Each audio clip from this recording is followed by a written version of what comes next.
జానపద కళలు సాహిత్య వర్ణన అనేటువంటి పాఠాన్ని మనం చూస్తూ ఉన్నాము. జానపదము అంటే ఏంటి అంటే పల్లె అనే అర్థం అనమాట. జనపదము నుంచి ఇది ఏర్పడింది.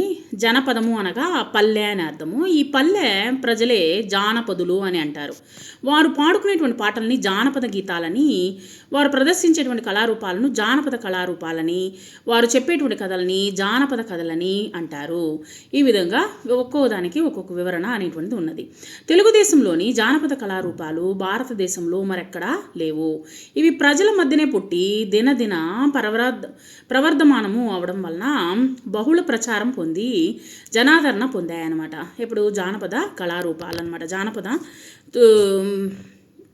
మరెక్కడా లేవు. ఈ మన చిన్న చిన్న మన యొక్క మధ్యనే పుట్టి, ప్రజల మధ్యనే పుట్టి అవి వచ్చేసి బాగా డెవలప్ అయినటువంటివి, బాగా వృద్ధిలోకి వచ్చాయన్నమాట.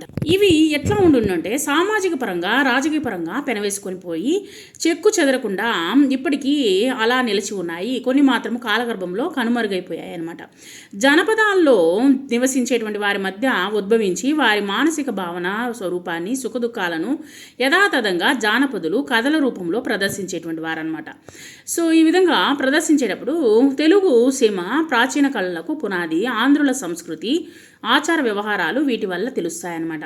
నాగరికత పేరున మనము అంతగా ఆదరణ చూపకపోయినప్పటికీ పల్లెవాసులు మాత్రము ఈనాటికి జానపద కళల పట్ల మొగ్గు చూపిస్తూ ఉన్నారనమాట. ఈ జానపద కళలు వచ్చేసి కేవలము వినోదానికి మాత్రమే కాకుండా, అంటే వినోదాన్ని పంచేది మాటకే కాకుండా విజ్ఞానాన్ని మనం ఆలోచింపచేసే విధంగా కూడా ఉంటాయి. విజ్ఞాన సముపార్జనకు, ఆహార సముపార్జనకు కూడా ఎంతగానో ఉపయోగపడతాయి. ఎలాగంటే మానవుడు తన మనుగడ కోసము గుంపుగా పనిచేసేటువంటి సమయాల్లో ఆ కళలు అనేటువంటి ఉద్భవించాయి అన్నమాట. సో క్రమంగా ఏమైనవి ఒక్కొక్కరు విడిపోవడం జరిగింది. గుంపుగా పనిచేసే సమయాల్లో ఈ కళలు ఉద్భవించాయని, క్రమంగా గీతానికి నృత్యము, వాయిద్యము తోడుగా జానపద నాటకము, కథలు అనేటువంటిది ప్రారంభమైనాయి.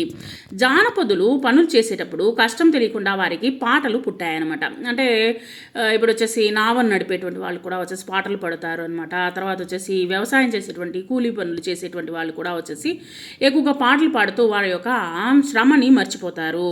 అలా పుట్టినటువంటి ఈ కళలు మానవుల అనుభవాలకు, మానసిక చైతన్యానికి ప్రతీకలైనవి. ఇక్కడ జానపద కళలను 3 విభాగాలుగా విభజించారు. అవి ఏంటి అంటే జానపద సంగీతము, జానపద నృత్యము, జానపద రూపకము అని 3 విధాలుగా విభజించారు. పూర్వకాలంలో రాజులు, సంపన్నులు అంటే బాగా డబ్బున్నటువంటి వారు, జమీందారులు వీటిని పోషించేవారనమాట. ఇప్పుడు గ్రామీణ ప్రజలు కొంతవరకు వీటిని ప్రదర్శిస్తూ ఉదర పోషణ చేసుకుంటూ ఉన్నారు. అంటే ఉదర పోషణ అంటే కడుపు నింపుకుంటున్నారు, అంటే డబ్బులు సంపాదించుకొని వారి పొట్ట నింపుకుంటున్నారు. ఈనాటి నాగరిక ప్రజలు ఇప్పుడు వచ్చేసి ఇక్కడ ఉన్నటువంటి నగరంలో ఉండేటువంటి ప్రజలు ఏమైపోయిందంటే విద్యా వైజ్ఞానిక రంగాల్లో ఎంతో ప్రగతిని సాధించిన కారణంగా పట్టణాల్లో చాలా వరకు ఆచరణ అనేటువంటిది తగ్గిపోయింది. ఎందుకంటే ఎక్కువగా సినిమా హాల్స్ ఇవన్నీ ఎక్కువ వచ్చేసాయి కాబట్టి ఇవి ఎక్కువగా లేవు అనమాట. ఈ కళారూపాలు అనేక రకాలుగా ఉన్నప్పటికీ కొన్ని మాత్రమే పొందపరచబడుతూ ఉన్నాయి. హరికథలు, జముకుల కథలు, పిచ్చుకల కుంటల వారు, తర్వాత వీధి నాటకాలు, కురవంజి యక్షగానము, పగటి వేషాలు, జంగం కథలు, కోలాటము, గంగిరెద్దులు, పులివేషాలు, తోలుబొమ్మలు, చెక్క భజనలు, ఈ విధంగా వచ్చేసి మొదలకు ఇంకా అనేక జానపద కళలు కోకొల్లలుగా ఉండేవి. నేడు కొన్నింటిని మాత్రమే పల్లెల్లో ఆచరణలో ఉన్నాయన్నమాట. ఇప్పటికే ఆచరణ చేస్తూనే ఉన్నారనమాట. కొన్ని ప్రాంతాల్లో వచ్చేసి, గ్రామాల్లో వచ్చేసి హరికథలు కూడా చెప్పిస్తూ ఉంటారు. ఇక్కడ హరికథ వచ్చేసి ఒకే వ్యక్తి కథను నడుపుతూ 3 గంటల సేపు ప్రేక్షకులను మంత్రముగ్ధులను చేస్తూ ఉంటాడనమాట. అత్యుత్తమ కళారూపంలో మధురగానంతో లయ, తాళము, వచనము తప్పకుండా అభినయంతో నృత్యం చేస్తూ ఒకదానికొకటి పోటీనా అన్నట్లుగా కథను నడిపిస్తూ ఉంటాడు. శ్రీ ఆదిభట్ల నారాయణదాసు గారు ఈ జానపద కళ అయినటువంటి హరికథను చెబుతూనే హరికథా పితామహుడుగా పేరు పొందడమే కాక తన తదనంతరము మరో 70 మంది శిష్యులను తయారు చేశారు. చాలామందిని శిష్యుల్ని తయారు చేశారన్నమాట. ఈయన హరికథ కాలక్షేపం చేసేటువంటి వ్యక్తి.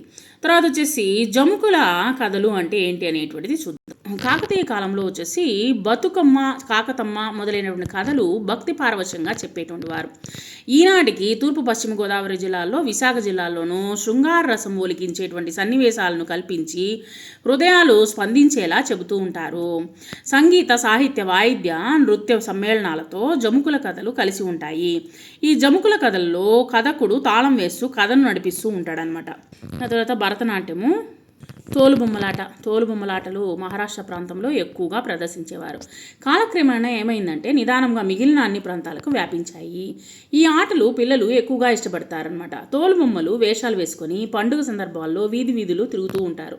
పండుగల సమయాల్లో జాతరల సమయంలోనూ తోలుబొమ్మలాటలు ఎక్కువగా కనిపిస్తూ ఉంటాయి ఇప్పుడు కూడా. తర్వాత పిచ్చుక కుంటలవారు అంటే ఏంటంటే ఆయా వంశాల గోత్రనామాలను వర్ణిస్తూ పల్నాటి వీర చరిత్ర, కాటమరాజు కథ మొదలగు వీరగాథలను చెబుతూ ఉంటారనమాట పిచ్చుక కుంటలవారు. వీరరసం ఎక్కువగాను తర్వాత వచ్చేసి నవరసాలను కలుపుకుంటూ వెళ్తూ ఉంటారనమాట. వారు తమ వృత్తి ధర్మాలను పాటిస్తూ జనుల వంశాల గోత్రనామాలను వర్ణిస్తూ సుఖంగా తమ జీవనాన్ని గడిపేటువంటి వారు వీళ్ళు. తర్వాత పగటిపూట వేషాలు వేసుకొని వీధుల్లో తిరుగుతూ ఉంటారు. మనం గమనించామంటే దసరా సమయాల్లో మనం ఎక్కువగా చూడొచ్చు. కాకతీయ యుగంలో యుగంధరుడు పిచ్చివాడుగా నటించి పగటి వేషంతో ఢిల్లీ సుల్తాన్ను పట్టుకుపోతాను అంటూ ఢిల్లీ సుల్తాన్లను జయించాడు.